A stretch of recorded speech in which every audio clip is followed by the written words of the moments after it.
Donc, je suis Cyril Castaldo, je suis le directeur de SSK Formation. Je suis kiné du sport, ostéopathe du sport. Et voilà, je viens me présenter un petit peu mon module, évidemment, mais aussi ceux des intervenants qui seront là ce soir. Ils ne sont pas tous connectés tout de suite, on a fait plusieurs groupes. Et on va essayer de vous présenter un petit peu chaque thème rapidement, mais pour vous dire un peu ce que vous pouvez retrouver dans cette formation qui existe maintenant depuis plus de 12 ans, que l'on fait évoluer chaque année. On a des formateurs qui sont là depuis quelques années avec nous. Et puis chaque année, on la remet au goût du jour. On tient compte un petit peu des avancées, notamment scientifiques, dès qu'on peut, dès qu'on a de l'appui. Donc, ce que je propose, parce que je vois que j'ai pas mal de messages qui arrivent, c'est de rapidement passer la main, comme ça je peux essayer de répondre à tout le monde. Peut-être Martin, tu t'es proposé, est-ce que tu veux démarrer sur ton module? Je vais démarrer, tu peux mettre mon PowerPoint que les gens voient un petit peu le programme du séminaire. Je te laisse te débrouiller. Ouais, pas de problème. On doit l'avoir à l'écran. Tout à fait. C'est bon, je l'ai. Eh ben, c'est parti. Okay. Donc, bonsoir à tous. Moi, c'est Martin Barillon. Je suis kiné du sport, ostéopathe du sport. Et sur 3 jours, je vous présente le séminaire de pathologie du genou. Notamment les pathologies du genou du sportif, le BFR et les blessures musculaires. Ce cours-là, on le prépare à deux avec Adrien Blacher, qui est également kiné du sport et ostéopathe, qui fait également de la préparation physique. Donc ce cours-là, on le prépare, on le remet au niveau tous les ans. Donc chacun notre tour, on essaye d'apporter un petit peu de vivacité à notre formation et donner des idées en fonction des retours qu'on a sur les séminaires. C'est une partie sur ce séminaire de 3 jours, une partie qui est assez théorique avec basée sur la littérature scientifique, et puis surtout beaucoup de pratiques pour que dès le lundi matin, vous soyez capable d'appliquer ce qu'on vous propose dans vos cabinets et rapidement pouvoir vous en utiliser. La première partie, donc le genou sud du sportif, on a une première partie avec le bilan du genou, donc le bilan global du genou qu'on peut retrouver sur les différentes pathologies, le bilan qu'on peut effectuer sur des pathologies aiguës ou des pathologies de suivi en cabinet, avec des rappels anatomiques et biomécaniques. On va faire une petite partie d'anatomie palpatoire sur le genou, et puis les tests diagnostiques qui vont vous orienter, grâce également à l'anatomie palpatoire, à vous permettre de diagnostiquer les pathologies du genou. On passe, suite à la partie bilan, on va passer à une première partie sur les lésions ligamentaires, avec notamment une grosse partie sur les lésions du ligament croisé antérieur, avant ou après chirurgie. On aborde la pathologie, la rééducation, la réathlétisation. On essaye de mettre en place quelque chose d'assez carré et rigoureux pour que vous puissiez avoir une ligne de conduite sur ces prises en charge. Ces prises en charge sont bien évidemment basées sur la science, les avis scientifiques. Et on fait beaucoup de pratiques sur les exercices à mettre en place, mais également les évaluations et les tests de terrain qui vont vous guider pour passer de phase en phase de rééducation. On aborde également les lésions du ligament croisé postérieur, les ligaments collatéraux, ainsi que les ménisques. La deuxième grosse partie des pathologies du genou, c'est sur les tendinopathies, avec tout ce qui est le modèle qui a été mis en place par Cook et Purdam, le modèle du continuum, et donc la prise en charge qui va suivre et qui va être adaptée à ce modèle, qui, pareil, évolue régulièrement. Donc régulièrement, on remet à jour ces parties-là.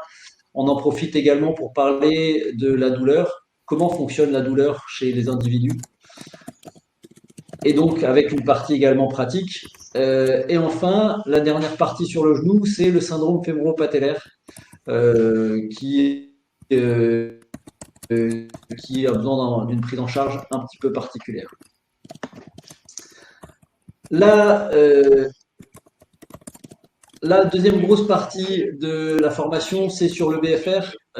C'est l'entraînement avec restriction du flux sanguin. On vous présente les effets physiologiques ainsi que les modalités d'application du BFR. Alors, on peut le mettre sur différentes pathologies. On a la chance d'avoir du prêt de matériel, MADUP, pendant la formation, afin que vous puissiez pratiquer directement sur ces appareils-là. Mais on aborde également l'utilisation de bracelets de BFR qui sont portatifs et qui sont beaucoup moins coûteux. Enfin, la dernière partie, c'est sur les blessures musculaires, où on aborde les mécanismes lésionnels, les modalités d'application de la rééducation, et puis les différents bilans, ainsi que les tests de retour de terrain. Sur cette partie-là également, on essaye de mettre en place pas mal de pratiques pour que vous puissiez très très rapidement l'utiliser chez vos patients le lundi matin au cabinet. Voilà, je ne sais pas s'il y a des petites questions par rapport à ça sur le chat. Alors, sur le chat, ben, on les laisse venir si besoin. En tout cas, pour l'instant, pas de questions. Mais c'est assez clair. En fait, nous, ce qui nous intéresse, donc pour continuer, tu nous diras si tu veux ajouter quelque chose, mais ce qui nous intéresse, c'est vraiment l'approche. Alors, souvent cabinet, hein, plus que sur le terrain. La plupart de nos stagiaires veulent évoluer en pratique cabinet. Mais il n'empêche que certains de nos stagiaires évoluent dans des clubs et dans des clubs pro. Mais l'idée pour nous, c'est vraiment de transmettre ce qu'on peut proposer à nos sportifs le plus rapidement possible. Comme tu l'as dit, le lundi matin, est-ce que je peux appliquer ce qu'on m'a montré, quoi. Donc, est-ce que j'ai un appui scientifique? Et je m'en sers, et j'ai aussi un appui pratique et d'expérience terrain. Donc ça, c'est super. Du coup, pas d'autres questions. Tu voulais ajouter quelque chose, Martin, peut-être? Non, rien du tout. Non, c'était pour dire souvent, l'avantage de ce genre de formation, c'est que on a la possibilité d'adapter le cours aux stagiaires qui sont là et de répondre assez rapidement aux questions qu'ils nous posent par rapport à une situation particulière sur le terrain. Parce que je parle de terrain notamment sur les blessures musculaires.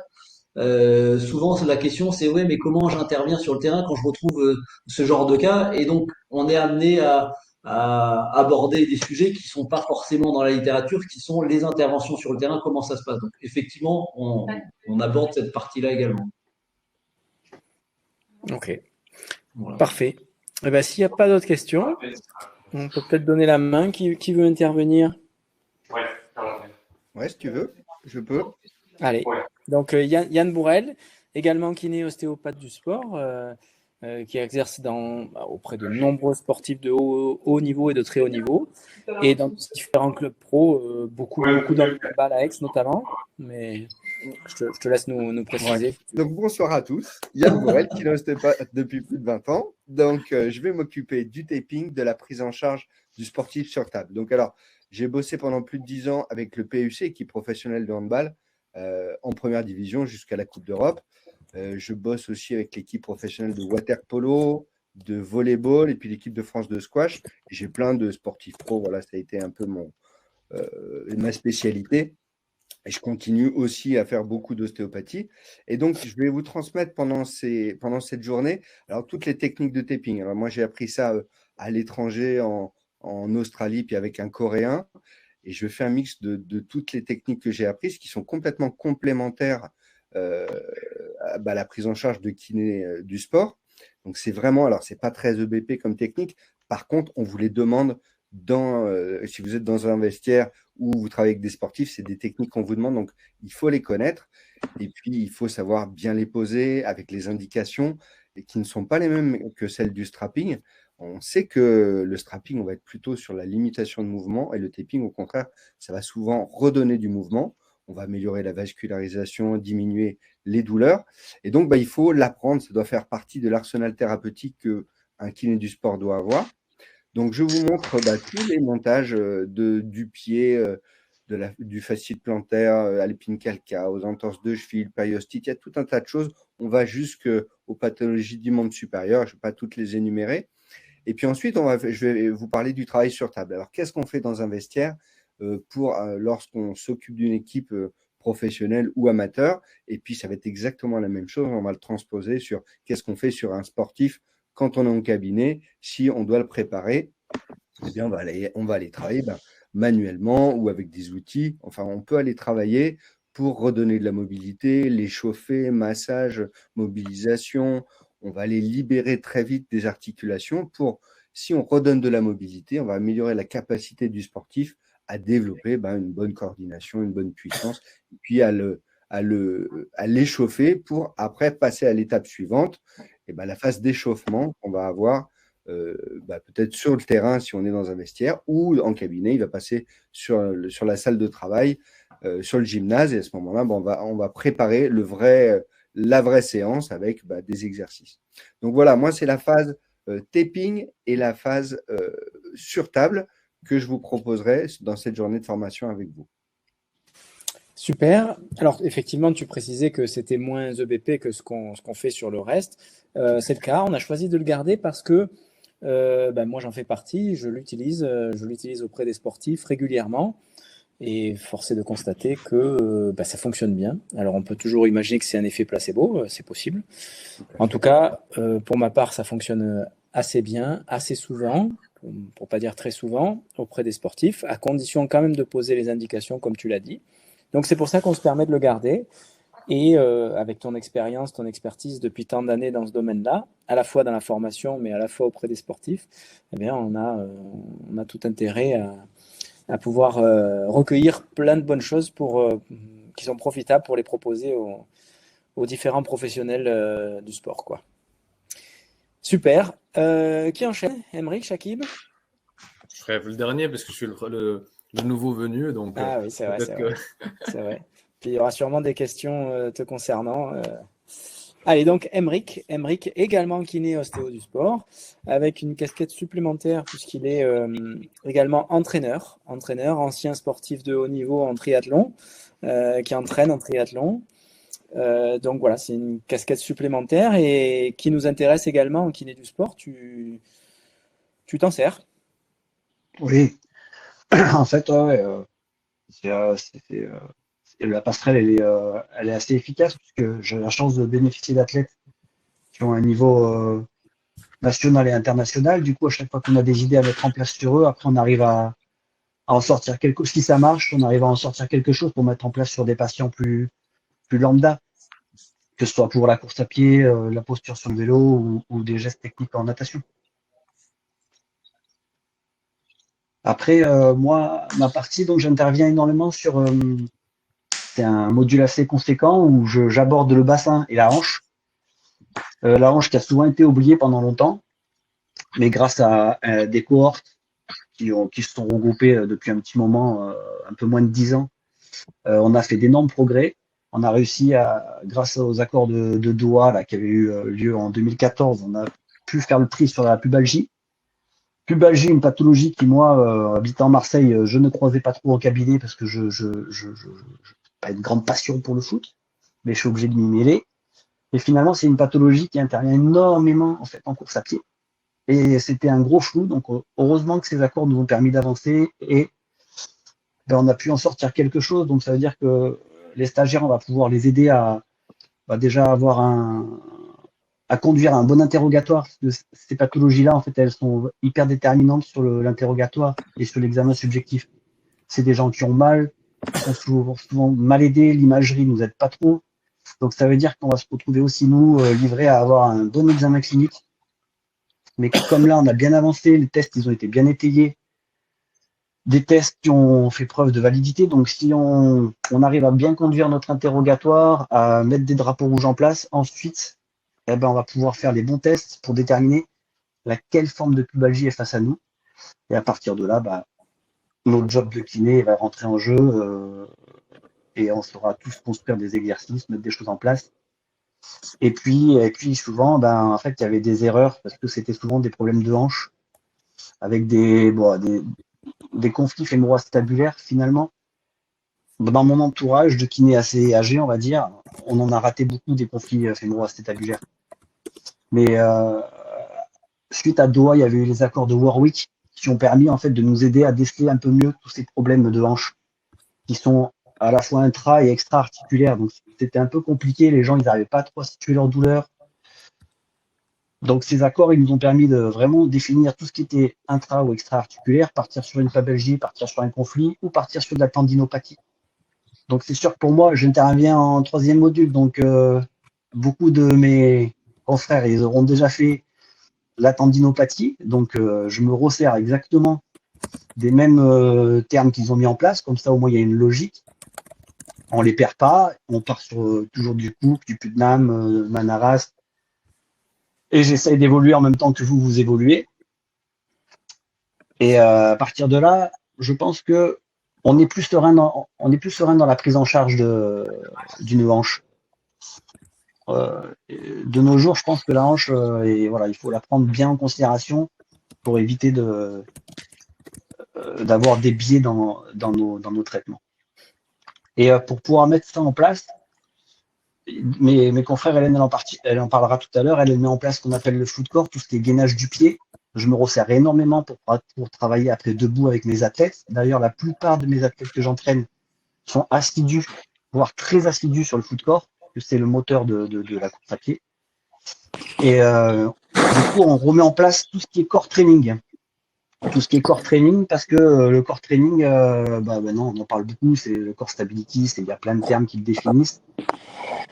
Mais souvent, en fait, les fondamentaux, ils sont durs à mettre en place avec les patients. Donc, en redéfinissant bien les termes et en aidant les stagiaires à mettre en place des fondamentaux, ils vont arriver à partir sur du core training qui va se rapprocher le plus possible de la pratique sportive de nos patients et aussi d'atteindre leurs objectifs. Donc, ça va s'intéresser autant à des athlètes de haut niveau qu'à des sportifs débutants, même d'un certain âge, et aussi à nos ados qui ont du mal à se situer. Donc ça, c'est une grosse partie de mettre en place, aider les stagiaires à mettre en place tout ça. Et après, j'aborde un thème, bon, forcément qui me tient à cœur, parce que c'est la course à pied, mais la course à pied sur nos patients. Donc, je pars pas mal de mon vécu de terrain pour leur apprendre à pouvoir analyser une foulée, se servir de leurs outils qu'ils ont tous les jours, un téléphone, n'importe quoi, d'analyser les vidéos. Et à partir de là, est-ce que le problème est une mauvaise quantification de la charge, puisque c'est un terme qui est très à la mode, mais ils sont souvent démunis face à ce terme quantification de la charge et ils n'arrivent pas trop à se dire tout le monde m'en parle, mais finalement c'est quoi? Est-ce qu'il n'y a pas quelque chose pour m'aider à calculer? Donc ça, on va mettre des choses en place parce que ça va être quand même 80% des blessures seront dues à une mauvaise quantification de la charge, sachant que ces gens qui courent, pour moi, ça représente une grosse partie de mon cabinet. Ils sont à 90% sans entraîneur. Ils se font des plans tout seuls sur Internet ou avec leurs collègues. Donc, les aider à quantifier la charge. Et si la quantification de charge est correcte, là, voir pourquoi ils sont blessés, analyser une foulée. Est-ce qu'il faut modifier quelque chose dans cette foulée pour qu'ils ne se blessent plus ou alors juste qu'ils deviennent plus performants? Et savoir utiliser les matériels, puisque la mode nous pousse à avoir des chaussures de plus en plus extravagantes, chères, avec des plaques carbone, on va dépasser les vélos bientôt. Mais malheureusement, ça ne suffit pas, il faut revenir aux fondamentaux, et c'est pour ça que tout ce qui a été mis dans les autres séminaires, comme le foot core, aura tout son intérêt à venir nous aider à bonifier une bonne course à pied et que nos patients soient finishers de leurs objectifs. Voilà en gros tout ce que je dois aborder. Alors, ce qui est sûr, c'est que moi, je les ai, les stagiaires, tout le temps. Et le foot core, alors là, ce qui est sûr, c'est que quand ils sortent de tes formations, ils sont bien imprégnés. Je peux te dire qu'ils pratiquent ça auprès des patients beaucoup. Eh oui, mais la course à pied, ça reste le sport le plus populaire et à la base, avec n'importe quelle paire de baskets, un short en coton, un t-shirt en coton, on était les rois du monde. Et là, le marketing, il a pris le dessus. Maintenant, il faut mettre des chaussures à 300 € pour pouvoir courir, quoi. Ouais, mais ça va plus loin que ça. C'est que, en fait, ils l'appliquent bien, et à tous leurs sportifs, pas que les coureurs, quoi. Donc, il y a plein d'outils. Ouais, il y a un son. Il y a un petit son. Ouais, voilà, le sportif, il devient le coureur, il devient le coureur 2.0. Il faut qu'il ait la montre GPS qui lui calcule tout. Voilà, il y a quand même des fondamentaux à leur apprendre. Et ça, je pense que quand une personne est blessée, puisque il y a à peu près 80% des coureurs débutants qui se blessent dans la première année. Donc la plupart n'iront pas chez le kiné, mais beaucoup vont passer chez le kiné. Et on sera le seul professionnel en fait à pouvoir les aider, puisqu'ils n'auront pas d'entraîneur, ils auront que leurs collègues. Et donc c'est bien que nos stagiaires en kinésport, même s'ils ne sont pas coureurs eux-mêmes, puissent quand même les aiguiller, quoi. Ouais. Ouais, c'est ça. Ben, on se rend compte de toute façon que dans tous les sports, d'une part, il y a beaucoup de sports où on court, et puis il y a beaucoup de sports où on court pour s'entraîner, tu vois, pour faire le fond. Donc il y en a beaucoup, et donc on a tout intérêt à le faire. Donc c'est sûr. En tout cas, tes stagiaires ont bien intégré ça. Est-ce que tu as d'autres choses à ajouter sur ton programme? Non, non, non. Non? S'il y a des questions. Ouais. Est-ce qu'il y a des questions sur le chat? Non. A priori, c'est OK. Bon, eh ben, écoute, on va laisser peut-être la place à Shakib, du coup. Shakib qui doit remettre son son parce que je l'avais coupé. Donc, tu le remets, Shakib?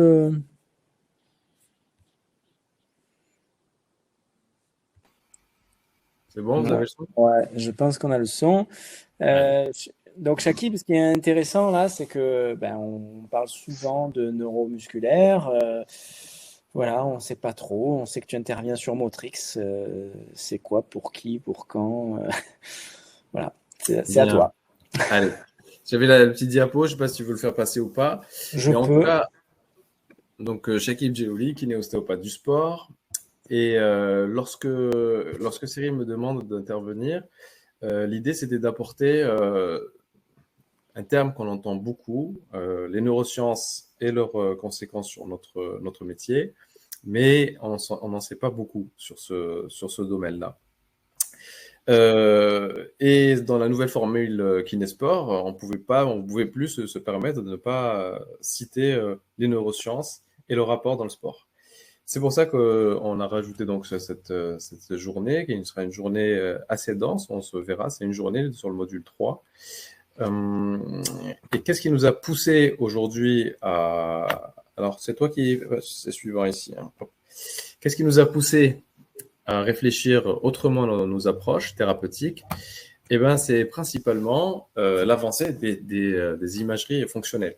Aujourd'hui, les imageries fonctionnelles sont telles qu'on est capable de mieux comprendre le fonctionnement du cerveau pendant son action.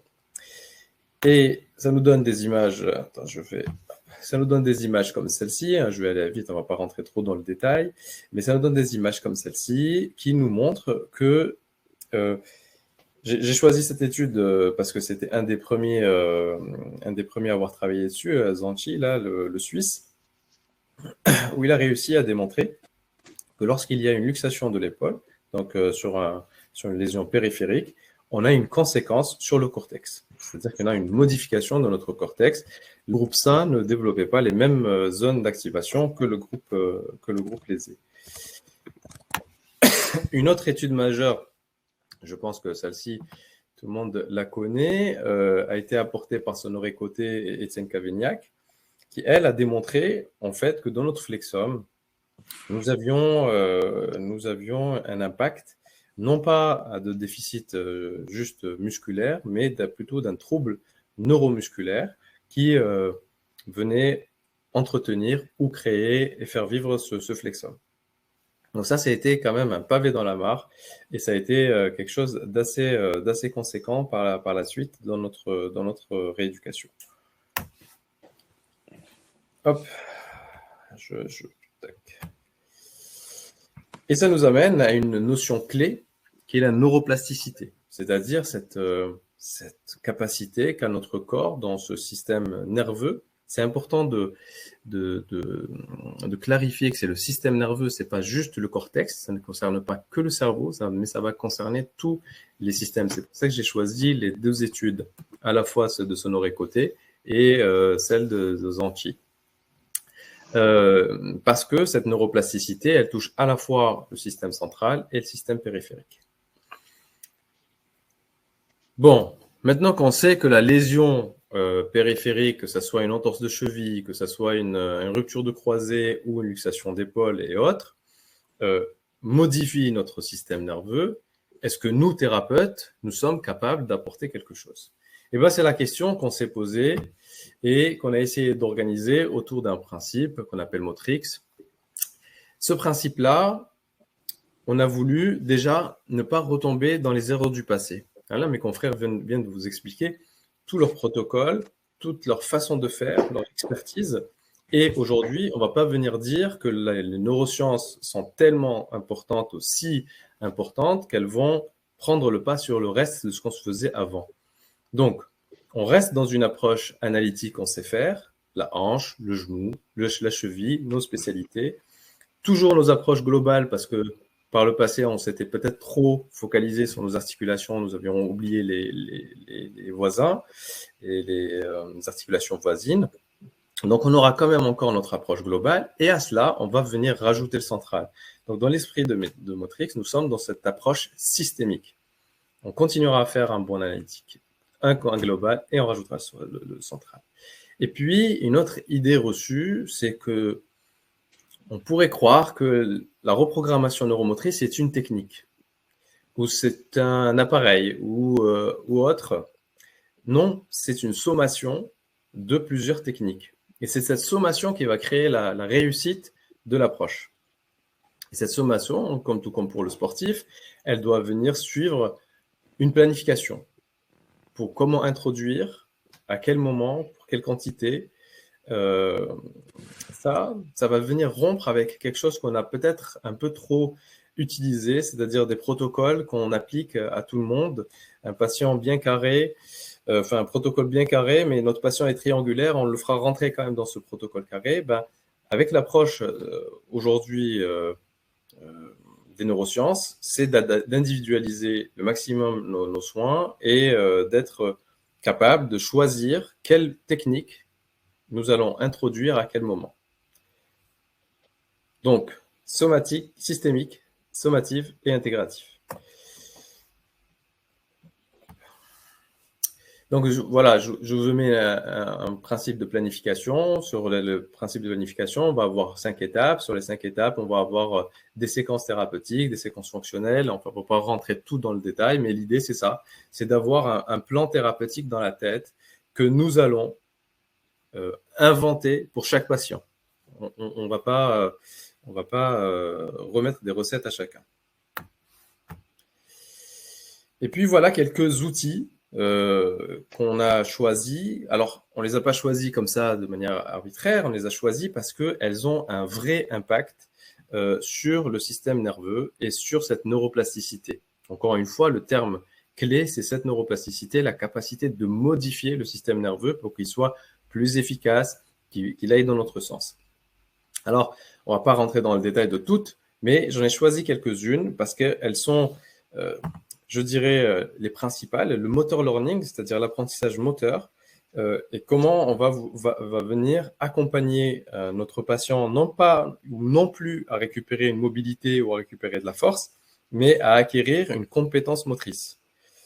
Acquérir une compétence motrice va nous permettre déjà de mettre en place un projet thérapeutique qu'on va co-mener avec notre patient.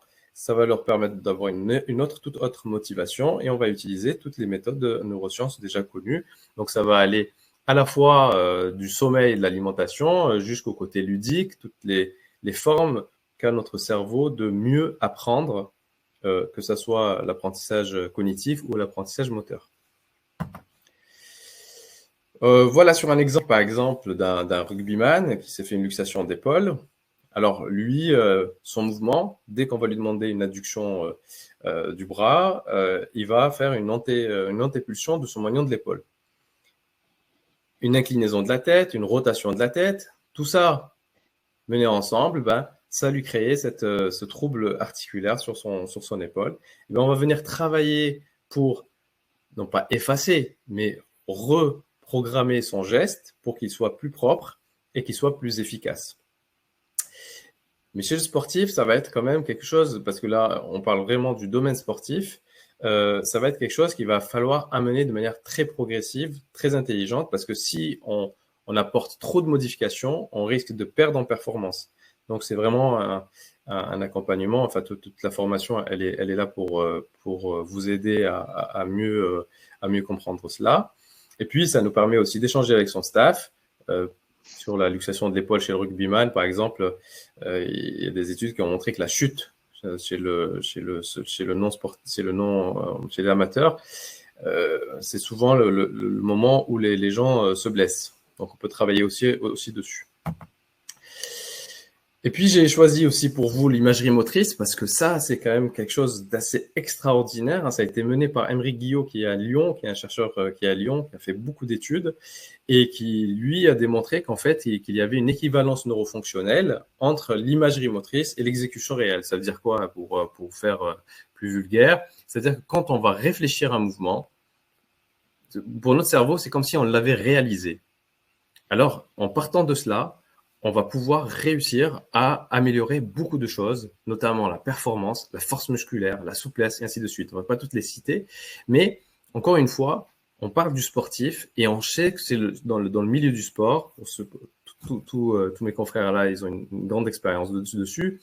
Dans le milieu du sport, c'est déjà très pratiqué. Chez nous, on se prive de ça alors qu'on a un vrai plus à apporter à nos patients, comme on disait tout à l'heure, dès le lundi matin. Cette imagerie motrice n'est pas si difficile à acquérir et elle n'est pas si difficile à transmettre en tant que praticien. Mais chez le sportif, encore une fois, ce n'est pas un patient comme un autre. J'imagine que c'est pour ça qu'on veut se former et se spécialiser dans le sport. Parce que l'étude que j'ai mis là sur votre droite, elle a démontré tout simplement que quelqu'un qui imagine un mouvement, s'il ne l'imagine pas à la vitesse réelle d'exécution, il va diminuer sa performance.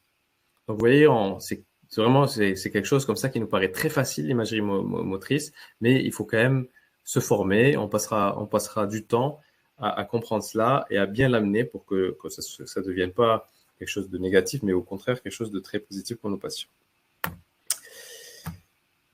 Bien, alors, l'autre point que j'ai choisi pour vous, parce que l'étude, encore une fois, elle est très intéressante et surtout, elle va casser certains mythes, encore une fois.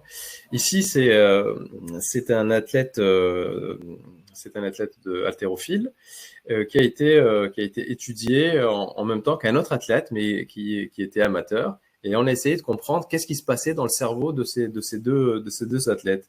Eh bien, on s'est rendu compte qu'au final, l'athlète professionnel, lui, sa grande capacité, c'était de faire le vide autour de lui lors de l'exécution de son mouvement.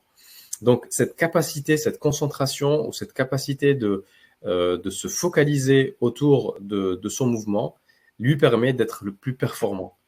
Ce qui nous permet aussi de comprendre qu'on doit aussi accompagner nos patients à cette capacité de mieux exécuter leurs mouvements. Il ne s'agit pas, je voulais dire, il ne s'agit pas que d'être fort. Il faut aussi savoir déconnecter son cerveau ou mieux le focaliser sur sa tâche. Le eye tracking aussi, c'est quelque chose aujourd'hui qui ne peut plus passer à côté de nos prises en charge parce qu'il y a beaucoup d'études. Là, j'ai choisi cette étude parce qu'elle est toulousaine. Il fallait faire un petit clin d'œil à Toulouse. Mais il y a énormément d'études aujourd'hui qui ont montré que entraîner l'œil améliore la performance. Quel que soit le sport, quel que soit le domaine, un œil entraîné, c'est un mouvement amélioré. Et puis, il y a des nuances. Il va y avoir des nuances si on entraîne, enfin, on prend en charge un volleyeur. Ça ne va pas être la même chose que si on prend en charge un footballeur. Un footballeur, les cibles autour de lui bougent. L'œil ne fonctionne pas de la même manière. Il ne va pas accrocher les mêmes informations. Donc ça aussi, dans la formation, on verra la nuance et comment l'apporter autour de certains outils. On n'a pas besoin de faire des grands investissements, mais il y a des outils qui peuvent être très intéressants. Et puis, il y a une étude qui, encore une fois, elle a été majeure parce que les lunettes stroboscopiques, ça doit parler à beaucoup dans l'apport des croisés, a permis de comprendre qu'en fait, notre corps est capable de transmettre ou de transférer ses compétences d'un organe à un autre. C'est-à-dire que lorsque on se fait une lésion du pied ou des croisés, eh bien, notre corps, il va transmettre les compétences des capteurs de l'articulation à l'œil et son œil va devenir beaucoup plus performant. Dans un premier temps, c'est quelque chose de très positif pour lui, mais avec le temps, il faudra s'en débarrasser, un peu comme pour les attelles, pour les entorses ou les lésions du croisé. Et puis, on a essayé d'organiser tout cela autour d'un accompagnement qu'on appelle Motrix, où on va mettre en place toutes des nouveautés apportées par les neurosciences, par exemple sur l'intention, la capacité de mettre de l'intention dans son geste, cette concentration, le travail excentrique qui va être plus recrutant d'un point de vue neuromoteur. Encore une fois, l'excentrique, hein, c'est vraiment une star celui-là, il est là tout le temps. On verra aussi l'apport comment comprendre la fatigue. Est-ce qu'elle est périphérique? Est-ce qu'elle est centrale? On comprendra aussi l'importance de la relaxation, de la concentration, des unités motrices. Enfin, on ne va pas rentrer dans tous les détails, mais il y a plusieurs points qu'on abordera. Et puis c'est les neurosciences. On est qu'au début de cette aventure, donc on a tout à apprendre, on a tout à explorer, à imaginer et à voir ensemble. Mais en tout cas, la place du kinésithérapeute aujourd'hui dans la neuroplasticité, elle est capitale. Voilà ce que j'avais à vous dire. Merci pour vous. Eh bien, merci beaucoup. On va proposer à ceux qui sont là de poser des questions, s'ils en ont. Je regarde le chat, si vous avez des questions à poser. En tout cas, comme prévu, on savait que on sait que c'est nouveau, hein, ça fait quelque temps qu'on en parle. Et donc, c'est intéressant d'agrémenter nos rééducations de cette prise en charge, quoi. C'est un plus. Comme tu le disais, c'est pas à la place d'eux, c'est en plus. Donc, si j'ai pas de questions, eh bien, je vais donner la main à Mathieu Gessan, qui est kiné du sport sur la région stéphanoise, qui est très impliqué dans le sport de haut niveau et très impliqué dans le membre supérieur, hein, avec un pôle spécialisé. Et c'est pour ça que tu interviens donc chez SSK. Est-ce que tu peux nous dire un petit peu ce que tu proposes lors de ton intervention? Ah, je crois qu'on n'a pas ton micro, Mathieu. Alors, je vais déjà couper peut-être le slide là. Comme ça, on te retrouve. Est-ce que tu as le son, Mathieu? Tu dois l'avoir en haut de l'écran. Normalement, c'est bon pour moi. Voilà. Bon. Ouais. Salut à tous. L'intervention était hyper intéressante et du coup, elle va permettre de rebondir un petit peu sur ce que je présente à SSK. J'en profite aussi pour présenter le lieu. Je suis en direct de Lyon. Donc ça aussi, c'est un avantage un petit peu de la formation. On va pouvoir allier un petit peu le côté théorie et pratique. On a l'avantage d'avoir cette salle qui est top, hein. On va pouvoir basculer du côté théorique, pratique. Et pour ma part, sur la présentation un petit peu des pathologies d'épaule, que ce soit le bilan ou après l'exercice rééducation, on sera dans la pratique. Donc c'est ce qui va nous intéresser et ce qui va nous permettre aussi de mettre en place le plus rapidement avec nos patients. Donc moi, je vais me présenter assez rapidement. Donc, tu as déjà un petit peu expliqué, Cyril. Donc, je viens de Saint-Étienne. Et du coup, j'ai une activité qui est mixte donc dans le sport de haut niveau, dans le foot. À Saint-Étienne, il y a du foot. Et du coup, j'interviens donc sur le centre de formation de l'ASS. Et j'ai une activité en libéral. Et en fait, j'ai toujours travaillé un petit peu sur les épaules, que ce soit en clinique, après dans le sport de haut niveau, donc au rugby. Et maintenant, donc, c'est mon activité qui se retranscrit comme ça en libéral, où j'ai, on va dire, 90% de mes patients qui viennent pour des problématiques d'épaule. Donc, c'est intéressant. Ça fait déjà une dizaine d'années que j'exerce comme ça sur une activité mixte. Donc, je commence à avoir un petit peu d'expérience à mon niveau, si je peux me permettre, et du coup un peu de recul aussi sur ce qui marche moins bien. Et dans la formation, à mon avis, on se doit toujours un petit peu de faire le lien avec le côté scientifique. Et après, moi, j'accroche beaucoup d'importance aussi à la pratique. Donc, qu'est-ce qu'on peut en tirer de ces articles scientifiques? Donc, c'est intéressant. Sur l'épaule, il y a eu beaucoup d'évolutions, beaucoup d'avancées ces dernières années. Et souvent, malheureusement, on a fait un petit peu le parallèle. On a pris ce qui marchait, par exemple, Si on prend le cas de l'instabilité de l'épaule, on a pris ce qui marche un petit peu pour la cheville, pour le genou, donc pour les membrnes, on a essayé de le retranscrire au niveau de l'épaule. Et il y a des auteurs qui ont fait avancer énormément de choses. Il y a eu 2022 le consensus de Berne, donc qui va reprendre un petit peu toutes ces évolutions au niveau du membre supérieur et qui va codifier que ce soit le bilan, la rééducation, la réathlétisation avec le retour de to play, le retour terrain à la performance. Et du coup, voilà, ce consensus de Berne, il est venu codifier, il est venu clarifier certaines choses donc, qui marchent un petit peu plus sur l'épaule. Voilà, l'épaule, c'est une articulation qui a quand même des spécificités qui sont différentes d'autres articulations. Donc, il y a des choses qui seront intéressantes pour faire le parallèle. Il y a d'autres choses qui seront vraiment particulières. Ce qui est intéressant, je pense, à travers un peu ces formations chez SSK, c'est qu'on va faire un petit peu la connexion entre nous, une complémentarité. Moi, j'interviens sur tout le membre supérieur. Je sais que Hélène, elle parle aussi des tendinopathies. Donc, son cours, il va aussi interagir avec le mien au niveau des tendinopathies du coude. Je me permets un petit peu au niveau des tendinopathies d'épaule d'apporter des petites spécificités aussi. On sait très bien que les tendons de l'épaule, ils ont un rôle un peu différent, ils ont une évolution un petit peu différente. Donc, ce qui marche peut-être pour d'autres tendinopathies, on verra que pour l'épaule, ça peut être différent. Donc ça, on va amener à quelques nuances.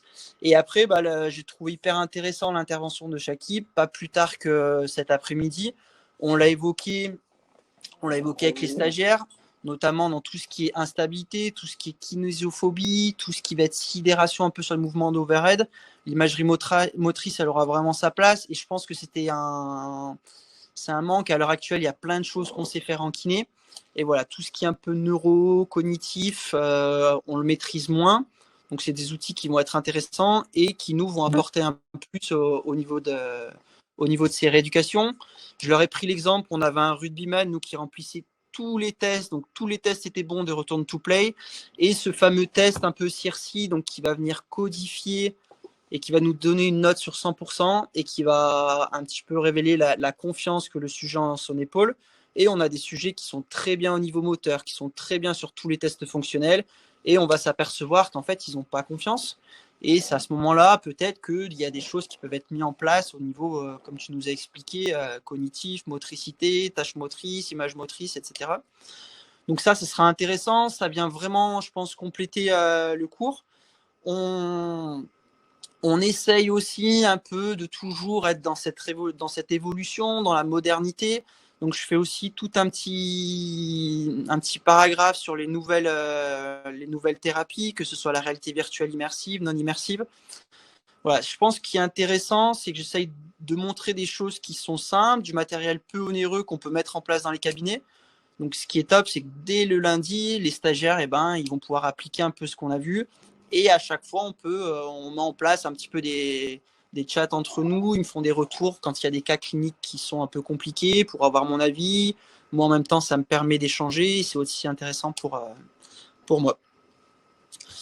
Donc voilà, si on résume, moi, j'interviens sur 3 jours. Je vais balayer un petit peu tout le membre supérieur. Donc, on va dire de la racine de l'articulation sterno-costo-claviculaire jusqu'au doigt. Donc, toutes les problématiques qu'on va rencontrer en kiné du sport. Voilà. Je ne vous cache pas que le gros pavé, c'est l'épaule.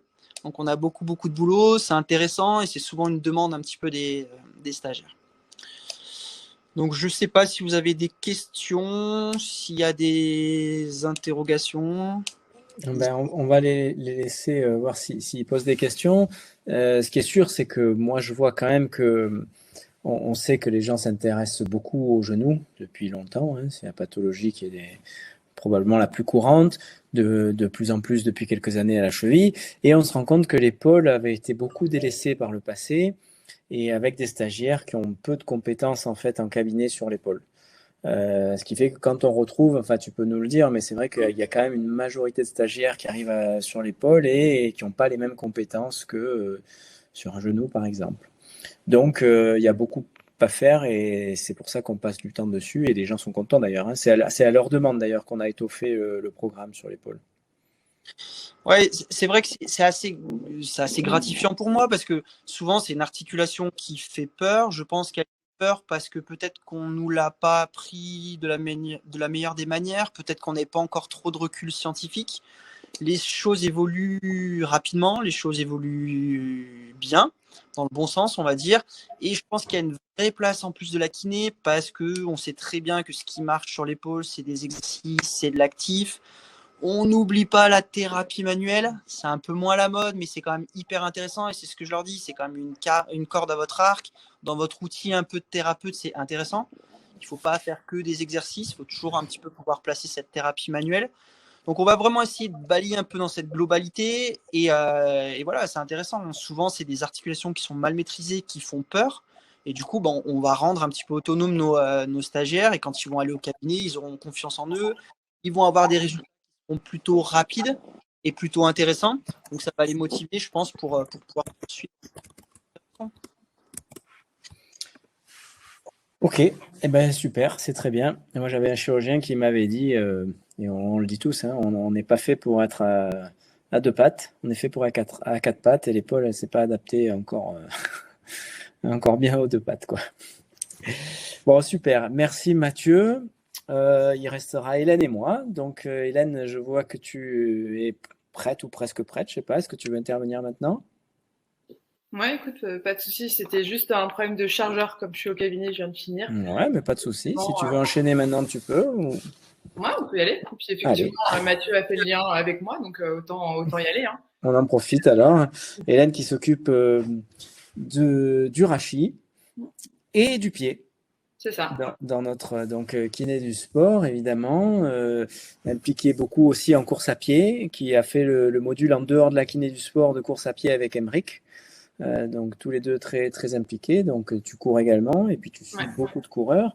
Tu es d'ailleurs intervenu à Marseille-Cassis, au semi-marathon de Marseille-Cassis quelquefois. Donc écoute, je te laisse la parole. Je ne sais pas si tu veux que je te mette le... Ouais, je veux bien que tu mettes le PowerPoint. Hein. Je suis désolée, je viens juste d'arriver. Mais pas de souci. Je te le lance. Tu devrais être autonome pour le faire défiler. Super.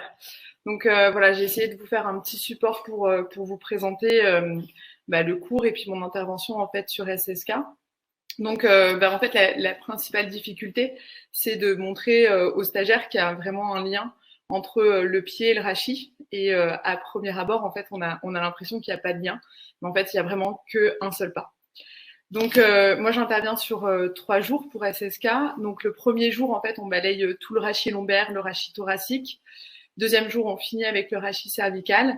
Et sur ce deuxième jour, on va également en fait basculer sur petit à petit le pied. Et ma vision, qui est aussi la vision partagée de beaucoup d'intervenants en fait sur SSK, et c'est ce qui est très agréable, c'est une vision en fait globale du patient. Et donc du coup, je propose en fait une évaluation fonctionnelle, qui est une évaluation fonctionnelle qu'on connaît très bien, enfin qu'on a tous entendu parler, qui est le STAR Excursion Balance Test. Et avec ces stagiaires, on éprouve en fait ce STAR Excursion Balance Test pour vraiment en fait comprendre pourquoi en fait il y a eu le Y Balance Test qui en a découlé, quel est l'intérêt, est-ce que réellement les directions qui ont été choisies pour le Y Balance Test sont pertinentes pour toutes les pathologies, et on essaye d'avancer comme ça, ce qui nous permet de faire la transition également sur le membre inférieur. Et on complète en fait cette transition avec la tendinopathie, comme l'a dit Mathieu tout à l'heure. La tendinopathie qu'on va réinventer un petit peu, ou au moins sur laquelle on va vraiment poser les bases. C'est-à-dire que la tendinopathie, on entend parler de la tendinopathie un petit peu à toutes les sauces. On l'a eu, contrairement à l'épaule, on l'a eu énormément pendant nos études. Et finalement, en fait, on n'a pas forcément les bons réflexes. Donc, je déconstruis un petit peu les idées reçues sur la tendinopathie. Et le troisième jour, on bascule complètement sur le pied, où on fait en fait toutes les pathologies du pied et du segment jambier et l'entorse de cheville. Donc, en fait, pourquoi il y a un lien en fait entre rachis et pied? Mais en fait, c'est deux systèmes qui ont introduit en fait une vision globale et dynamique en fait du patient. Les deux systèmes, c'est le Core Stability, qu'on connaît plutôt bien puisqu'il date de 92 et il a été initié en fait par Panjabi. Et ce système, en fait, c'est une triptyque Alors, je suis désolée, j'ai pas du tout pu écouter ce qui avait été dit par Shakib, et je pense que ça aurait été très intéressant et ça aurait fait un lien avec ça. En fait, on a le système musculaire, donc le système actif, qui est garant, entre guillemets, des bonnes courbures au niveau du rachis lombaire notamment. Et tout ça est régi en fait par le système nerveux à la fois central, la perception que l'on a de son geste, et aussi le système nerveux périphérique. Et de ce système-là, en 2015, il y a deux auteurs qui sont François Fourchet et puis McKeown, qui ont adapté ce système à un système pied qui est appelé le foot core. Donc déjà, en fait, dans la vision globale de l'homme en mouvement et de la façon dont on régule notre geste, en fait, on voit qu'on a deux systèmes qui sont semblables et qui reposent l'un sur l'autre. Deuxième chose, c'est donc je vais faire reposer là sur cette étude de Chang qui montre en fait que quand on a une dégradation et notamment en fait une tendinopathie, donc là c'est une étude qui prend 10 patients sains et 9 patients qui sont atteints d'une tendinopathie achilléenne, et cette étude elle montre que une tendinopathie entraîne une dégradation des propriétés mécaniques à la fois très locale et beaucoup plus globale, et on va avoir en fait une diminution de l'activité des muscles agonistes et antagonistes, ainsi qu'une augmentation de l'activité des muscles synergistes. Et puis ça monte beaucoup plus loin, puisqu'on voit qu'il y a aussi une modification au niveau du système nerveux central, avec une augmentation en fait du contrôle et du nombre de feedbacks qui arrivent suite à une tendinopathie. Alors, je mets toujours un bémol, c'est-à-dire qu'on ne sait pas qui est l'œuf de la poule. Est-ce que c'est la tendinopathie qui a entraîné toutes ces dégradations, entre guillemets, ou est-ce que les dégradations étaient présentes avant? Quoi qu'il en soit, en fait, on sait que on peut pas laisser le patient comme ça. Donc encore une fois, même si on part en très local où on parle sur la tendinopathie, on voit que c'est applicable aussi au système, on va dire, un peu plus global et au niveau du rachis.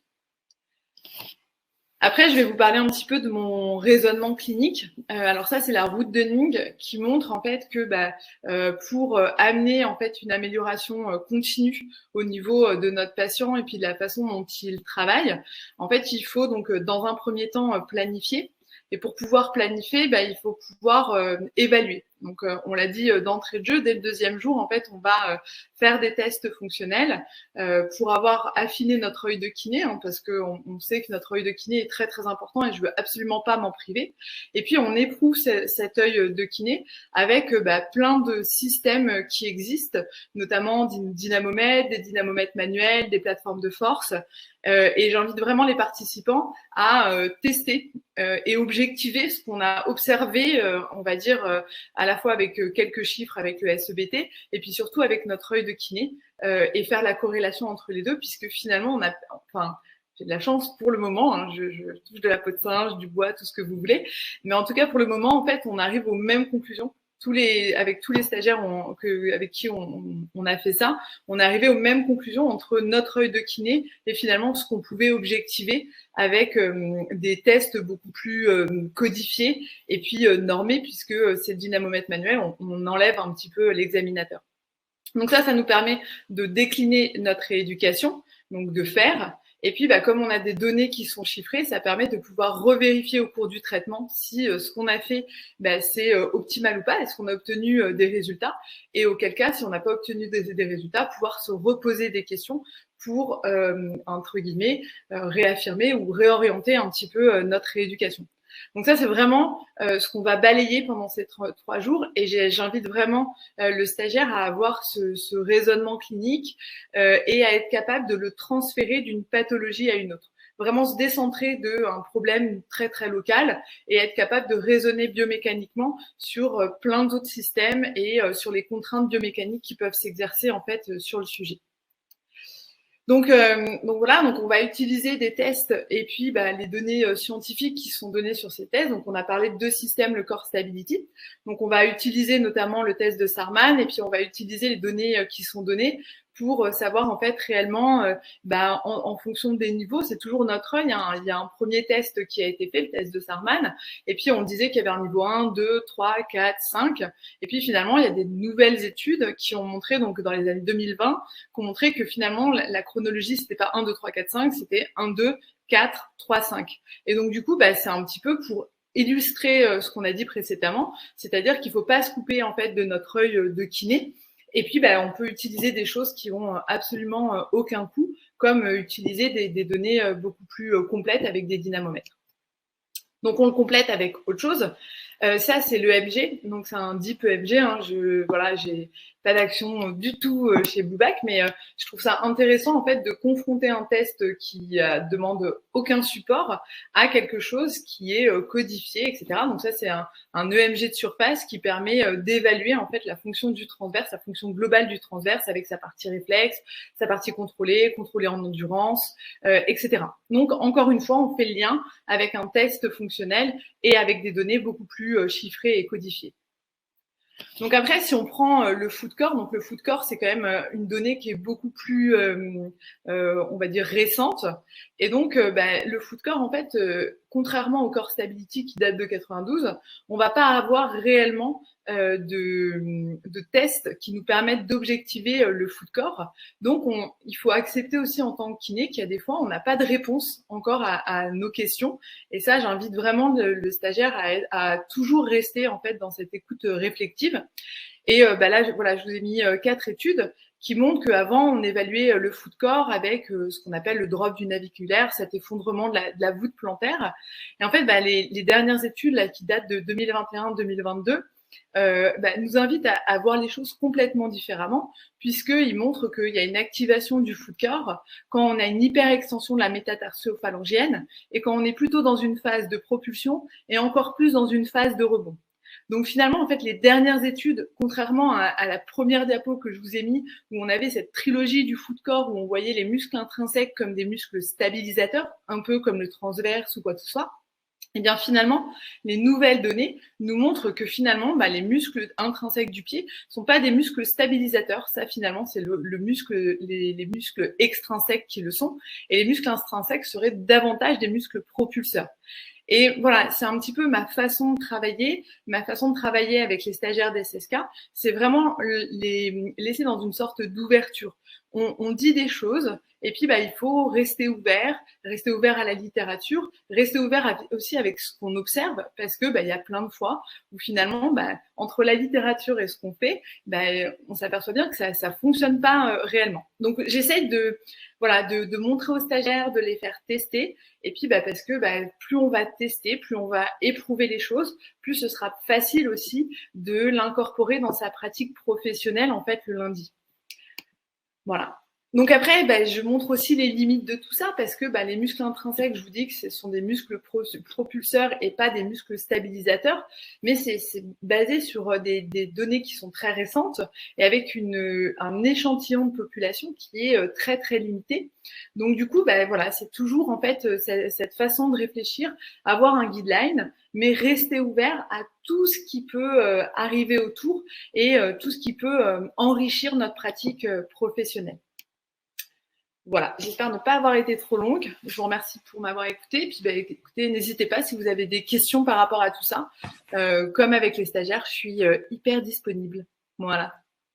Eh bien, on va attendre de voir s'il y a des questions sur le chat. Je n'ai pas l'impression. Du coup, merci Hélène. Oui, ce que les stagiaires retiennent souvent, c'est effectivement le lien entre le BP que l'on peut faire et puis derrière la pratique, les exercices, le bilan, la mise en situation, même les cas cliniques. Donc ça, c'est ce qu'ils apprécient. Du coup, merci Hélène. Pas de questions pour toi. Il me reste alors à intervenir pour mes parties. Donc moi, j'interviens en premier sur la thérapie manuelle. On en a un petit peu parlé au cours des interventions de chacun. En ce qui me concerne, je la trouve essentielle dans ma pratique puisque je la fais souvent débuter avant de faire une rééducation, souvent pour essayer de diminuer au maximum la symptomatologie. Donc dès lors que l'on peut intervenir, on le fait et ensuite on peut enchaîner sur une rééducation. Ce qui fait que dans cette formation de kiné du sport, on essaye d'avoir un petit peu un regard sur toutes les articulations du corps. Évidemment, on a une approche structurelle et pas fonctionnelle, parce que fonctionnelle, ça nous demanderait du temps, plus de temps qu'on a sur la formation de kiné du sport. Donc là, je vous invite à vous à vous inscrire à une formation de thérapie manuelle qui sera un petit peu plus longue et qui vous permettra de développer une qualité manuelle avec du fonctionnel notamment, pas que, mais avec du fonctionnel notamment. Donc là, c'est du structurel avec du myotensif, donc de l'énergie musculaire, et du thrust, selon les articulations. Donc là, c'est pareil, le but, c'est d'aller directement en pratique. Donc, j'essaye d'avoir le plus vite possible de faire un bilan, et le bilan se fait essentiellement avec notre ressenti manuel. Donc, on essaye de retrouver en fait la perte de mobilité d'une articulation, et quand on la retrouve, on peut mettre en application la correction. Donc ça, c'est ce qu'on essaye de faire. Je crois qu'il y a 2 jours et demi d'intervention. Donc ça comprend le membre sup, les membres inf et le rachis dans son ensemble, donc cervical, dorsal et lombaire. On le voit en début de formation, on le voit aussi en fin de formation avant de se quitter. Et puis au long de la formation, je vois qu'il y a Émeric et Mathieu qui sont là, qui viennent rajouter des petites choses pendant leurs interventions sur la thérapie manuelle pour, toujours pareil, débloquer les situations qui peuvent nous gêner en rééducation. Donc voilà l'intérêt de la thérapie manuelle. Je crois qu'aujourd'hui, il y a plus de 20 ans, un kiné du sport qui faisait pas de thérapie manuelle, c'était pas grave. Aujourd'hui, si on fait pas du tout de thérapie manuelle, en kiné du sport, c'est un peu embêtant, quoi, hein. Donc je crois que c'est un outil indispensable en kiné du sport, et dans le sport de haut niveau, n'en parlons pas. Mais même au niveau amateur, il y a une très forte demande. Donc il est bon d'avoir un minimum d'outils dans les mains. Pour cette partie-là, j'en dirai pas plus. Ensuite, je vais intervenir également en strapping, la contention adhésive. Évidemment, alors en kiné du sport, c'est un petit peu obligatoire. Alors, il y a beaucoup de stagiaires qui, évidemment, savent qu'on fait du strapping sur le bord du terrain, mais qui en font très très peu dans leur cabinet. Alors moi, je les invite à essayer. Alors, ce qui est assez drôle, c'est que finalement, plus on en fait en cabinet, plus on a de la demande. Au départ, les stagiaires pensent qu'il n'y a pas de demande, et puis finalement, quand ils commencent à en proposer, que les autres patients voient que il y en a qui se font strapper, alors il y a de la demande qui se fait, puis on commence à en faire de plus en plus. Donc c'est très intéressant, et évidemment sur le bord du terrain, c'est indispensable. Il y a très peu de sports où il n'y a pas de strapping, il y en a, mais il y en a très peu. Et donc il faut savoir strapper. Donc dans la formation, on part sur un premier strapping qui est un strapping un petit peu scolaire, et puis de plus en plus, on va essayer d'avoir des techniques qui nous permettent à la fois d'aller plus vite, à la fois d'être plus performant, d'utiliser moins de bandes. Voilà, ça nous permet d'être vraiment performant. Ça peut être dans le cabinet aussi, mais ne pas passer 10 ou 15 minutes à faire un strapping, là où on peut le faire en moins de 5 minutes. Donc ça demande d'acquérir un petit peu de certaines connaissances et puis de la pratique. Donc toujours au cœur de la formation, essayer d'avoir beaucoup de pratique. Donc là, en l'occurrence sur le strapping, on a beaucoup de bandes à disposition et on fait tous les montages. Tous les stagiaires font tous les montages. Donc ça nous permet de sortir de là avec un bon bagage. Alors, ce qu'on n'a pas dit, c'est qu'on pouvait filmer pendant la formation. On remet également d'ailleurs des vidéos qu'on met sur un support numérique accessible. Et puis on remet aussi, je ne l'ai pas dit en début d'intervention, mais on remet un livre, on édite un livre, et c'est ce qu'on remet en tout début de formation. Donc voilà, parenthèse faite. Sur le strapping, voilà ce que je peux en dire de manière succincte. J'interviens également sur les trigger points. Donc on fait une découverte des trigger points. Alors toujours pareil, ça ne vaut pas une formation de trigger point de 6 jours, mais par contre, on se permet d'avoir quelques outils qui nous permettent de débloquer les situations. Moi, je sais que ça vient bien compléter ma thérapie manuelle. Quand ça coince un peu, il n'est pas rare que j'utilise des trigger points. Donc on voit ce que c'est, on voit comment les utiliser, comment le mettre en application, comment trouver les trigger points et comment appliquer. Donc ça, c'est ce qu'on voit.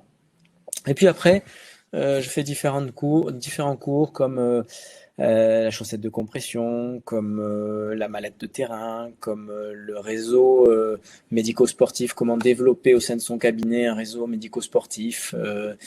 Voilà, tout ça, c'est ce qu'on voit un petit peu ensemble plutôt vers la fin du cursus, de manière à ce que vous ayez le bagage avant de se quitter. Et d'ailleurs, lors du dernier séminaire, il y a un petit examen écrit et un petit examen pratique Ce qui est sympa dans cet examen, c'est que ça pousse tout le monde un petit peu à réviser en fin de cursus, donc ça c'est chouette. Et puis ça nous permet lors du dernier séminaire de faire un peu des révisions, de se poser un petit peu des questions, d'être sûr que voilà, on a abordé tous les sujets, qu'ils ont été compris, et sinon d'échanger encore possiblement une dernière fois pour avoir bien compris tout ce qu'on a vu dans l'année. Voilà, pour un tour d'horizon rapide, comme ça fait plus d'1 heure qu'on est ensemble, j'essaye de faire vite pour vous présenter ça. Voilà, je ne sais pas si vous vouliez rebondir, les amis, et si le chat, si vous aviez des questions. Non, visiblement pas. En ce qui concerne les intervenants, est-ce que vous vouliez rebondir ou ajouter des choses? Je ne sais pas si on a les micros. Shakib, je crois que tu essaies de parler, mais on t'entend pas. En tout cas, moi, je t'entends pas. Tu y es? Ah. J'étais frustré, j'avais pas le son. Donc, tu nous disais quelque chose. Tu essayais de communiquer. J'ai essayé de communiquer.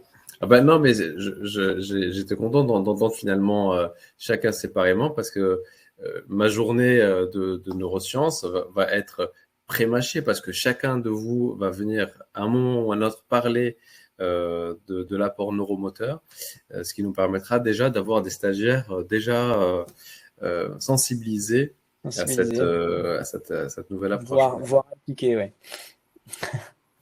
Ce qui est important parce qu'en effet, ça fait un lien. En vrai. Ben, c'est ce qu'on cherche à faire. Hein, c'est aussi pour ça qu'on fait ce webinaire. On a l'habitude de communiquer tous ensemble aussi, hein, la rédaction de ce livre aussi. Shakib, tu es un nouvel arrivant et on est content d'ailleurs, hein, parce qu'aujourd'hui, la neuroscience, on est content d'apporter ça à notre pratique. Est-ce que je laisse la parole à tout le monde? Est-ce que vous aviez autre chose à ajouter? Aymeric, je te vois sourire à peine du bord de la caméra. Non, bah écoutez, je pense qu'on peut se quitter là-dessus. En tout cas, merci pour vos interventions. J'espère que ceux qui sont présents auront trouvé des réponses à leurs questions. Ça les aura intéressés. Et puis, probablement qu'on proposera en replay le webinaire à ceux qui n'ont pas pu être là. Merci. Bonne soirée à tous. Au revoir. Merci, bonne soirée.